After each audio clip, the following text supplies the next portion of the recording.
नमस्कार, हिमाचल न्यूज में आपका बहुत बहुत स्वागत है। चलिए शुरू करते हैं आज की 10 फटाफट बड़ी खबरों से। कंगना रनौत की राजनीतिक एंट्री से हिमाचल से दिल्ली तक सियासत गर्म। हिमाचल प्रदेश से लेकर दिल्ली तक सियासत गर्मा दी है। सक्रिय राजनीति में उनकी एंट्री के बाद भाजपा एकजुटता का संदेश देकर कंधे से कंधा मिलाकर चुनावी जंग के लिए जुट गई है। कंगना के साथ भाजपा भी कांग्रेस को घेरने में जुट गई है। मंडी की जंग में कंगना ने उतरने से कांग्रेस में भी प्रत्याशियों के सवाल पर चिंता मंथन जोर पकड़ चुका है। कंगना की सियासत में एंट्री के बाद उन्हें निशाना बनाने के चक्कर में कांग्रेस खुद ही उलझ कर रह गई है।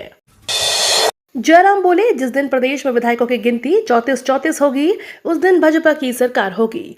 नेता प्रतिपक्ष एवं पूर्व सीएम जयराम ठाकुर ने कहा कि जिस दिन प्रदेश में विधायकों की गिनती 34-34 होगी उस दिन प्रदेश में भाजपा की सरकार होगी। बागी विधायकों पर जयराम ने कहा कि उन्होंने भाजपा के प्रति समर्थन जताया था, उनको टिकट देकर पार्टी ने नैतिकता निभाई है। उन्होंने कहा कि प्रदेश सरकार अल्पमत में है, सुक्खू की सरकार की विदाई की शहनाई बज चुकी है, इसके लिए कांग्रेस स्वयं दोषी है। सुक्खू बोले, उपचुनाव में सभी 6 सीटें जीतेंगी कांग्रेस। हिमाचल प्रदेश की राजनीति पिछले कुछ दिनों से उथल पुथल मची हुई है। राज्यसभा चुनाव में कांग्रेस के 6 विधायकों द्वारा भाजपा उम्मीदवार हर्ष महाजन के पक्ष में वोटिंग करने के साथ ही पार्टी में बगावत शुरू हो चुकी है। कांग्रेस के ये 6 बागी अब भाजपाई हो गए हैं और बीजेपी ने 1 जून को होने वाले उपचुनाव के लिए सभी बागियों को टिकट दे दिया है। इसी बीच मुख्यमंत्री सुखविंदर सिंह सुक्खू ने दावा किया कि आने वाले उपचुनाव में 6 की 6 जीतों पर कांग्रेस की जीत होगी। जयराम ठाकुर का सीएम सुक्खू पर तंज, बोले अपनी टूटी हुई पार्टी को कर ले एकजुट। जयराम ठाकुर ने कहा कि सोलन जिले में भाजपा के पास कोई भी सीट नहीं है। ऐसे में यदि नालागढ़ की सीट बीजेपी जीतती है तो अवश्य ही प्रदेश की राजनीति में सोलन जिले का सम्मान किया जाएगा और बेहतर पद से सोलन जिले को नवाजा जाएगा। उन्होंने कहा कि 15 महीनों के कार्यकाल में जो संस्थान भाजपा कार्यकाल में अपने कार्यकाल में खोले थे उन्हें बंद करने का कार्य सुक्खू सरकार ने किया है, लेकिन इसका जवाब प्रदेश की जनता अब कांग्रेस को देगी। हमारा छोड़ अपना कुनबा संभाले भाजपा, डिप्टी सीएम बोले, और मजबूत होगी कांग्रेस सरकार। भाजपा ने जो तीर चलाना था चल गया, वो वन टाइम होता है हो गया। अब परिंदा भी सरकार पर नहीं मार सकता है। कांग्रेस के सभी विधायक एकजुट हैं। उपचुनाव के बाद कांग्रेस के विधायकों की संख्या और बढ़ेगी। 4 जून के बाद प्रदेश में कांग्रेस की सरकार स्थिर, स्थायी और सशक्त होगी। सरकार पूरे 5 साल चलेगी। यह बात प्रदेश के उप मुख्यमंत्री मुकेश अग्निहोत्री ने कही। मुकेश अग्निहोत्री ने कहा कि भाजपा ने जो करना था कर लिया। उन्होंने कहा अब वो स्थिति है यह कि भाजपा में बगावत हो रही है। नशा छोड़ो अभियान के तहत बाइक रैली 29 मार्च को। इंडियन ऑयल और अमर उजाला के सौजन्य से नशा छोड़ो अभियान के तहत धर्मशाला में बाइक रैली का आयोजन होगा। आज सुबह 10 बजे धुम्मू शाह मेला मैदान दाड़ी से इस रैली का आगाज होगा। दाड़ी मेला मैदान से रैली शुरू होते हुए बाइक रैली बड़ोल, पुलिस थाना, कोतवाली बाजार, फरसेंटगंज और मैक्लोडगंज के बाद पर्यटन स्थल भागसूना पहुंचेगी। शिमला मनाली के लोगों पर सवार विदेश का जुनून, पासपोर्ट बनवाने वालों की बढ़ी संख्या। शिमला जिले के लोगों में पासपोर्ट बनवाने का क्रेज बढ़ता जा रहा है। पुलिस के पास हर दिन काफी संख्या में पासपोर्ट वेरिफिकेशन के लिए आवेदन पहुंच रहे हैं। इससे अंदाजा लगाया जा सकता है कि लोग हर दिन पासपोर्ट बनवाने के लिए आवेदन कर रहे हैं। वर्ष 2023 में पूरे जिले में कुल 7,833 लोगों ने आवेदन शिमला पुलिस के पास वेरिफिकेशन के लिए आए थे। वर्ष 2024 में भी अभी तक करीब 1500 से ज्यादा लोग पासपोर्ट के लिए आवेदन कर चुके हैं। खुशखबरी, तीसरी वैकल्पिक सड़क से लद्दाख पहुंचना हुआ और आसान। सीमा सड़क संगठन की 20 साल की मेहनत रंग लाई है। बीआरओ ने सड़कों का जाल बिछाते हुए लद्दाख में सामरिक दृष्टि से महत्वपूर्ण निम्मो पड्डुम दारचा सड़क को जोड़ दिया है। 13 बीआरटीएस की ओर से तैयार 298 किलोमीटर इस सड़क ने कारगिल लेह राजमार्ग पर दारचा व निम्बू के माध्यम से मनाली को लेह से जोड़ा है।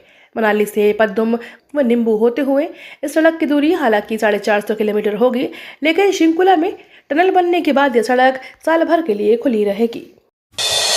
नए वित्त वर्ष के पहले ही सप्ताह में 1000 करोड़ का कर्ज लेगी हिमाचल सरकार। राज्य सरकार 1000 करोड़ रुपए की कर्ज लेने जा रही है। इसके लिए नीलामी प्रक्रिया 2 अप्रैल को पूरी कर ली जाएगी तथा सरकारी कोष में 3 अप्रैल को राशि जमा हो जाएगी। यह कर्ज 20 वर्ष की अवधि के लिए लिया जाएगा, जिसको सरकार 3 अप्रैल को वापस लौटाएगी। इससे पहले राज्य सरकार इस महीने 1100 करोड़ रुपए और 672 करोड़ रुपए का कर्ज ले चुकी है। ऐसे में राज्य सरकार ने इस वित्त वर्ष में करीब 8,372 करोड़ रुपए का ऋण लिया है।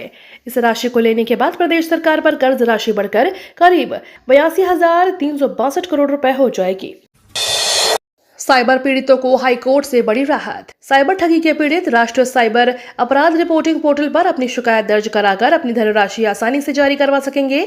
साइबर धोखाधड़ी के लिए एनसीआरपी पोर्टल पर पहले से दर्ज की गई एफआईआर को लेकर उच्च न्यायालय हिमाचल प्रदेश ने राज्य की ट्रायल अदालतों को निर्देश पारित कर दिए हैं कि साइबर धोखाधड़ी के लिए राष्ट्रीय साइबर अपराध रिपोर्टिंग पोर्टल पर पहले ही दर्ज किए गए मामलों और शिकायतों में एफआईआर दर्ज न की जाए। 1 अप्रैल से शुरू होगा पंडोर डैम के पास नेशनल हाईवे।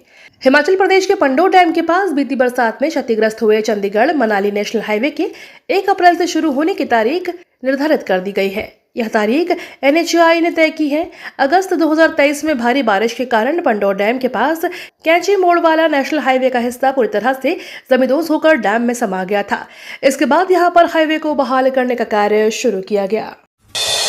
प्रदेश के 4 जिलों में बारिश का अलर्ट। पश्चिमी विक्षोभ के सक्रिय होने से आगामी 31 मार्च तक प्रदेश में बारिश और बर्फबारी की संभावना रहेगी। मौसम विभाग ने इस अवधि के दौरान चंबा, कांगड़ा, कुल्लू और मंडी जिलों में भारी बारिश की चेतावनी जारी की है। विभाग ने प्रभावित सभी 4 जिलों के लिए एडवाइजरी जारी की है। लोगों को घरों के अंदर रहने, दरवाजे और खिड़कियां बंद रखने की सलाह दी है।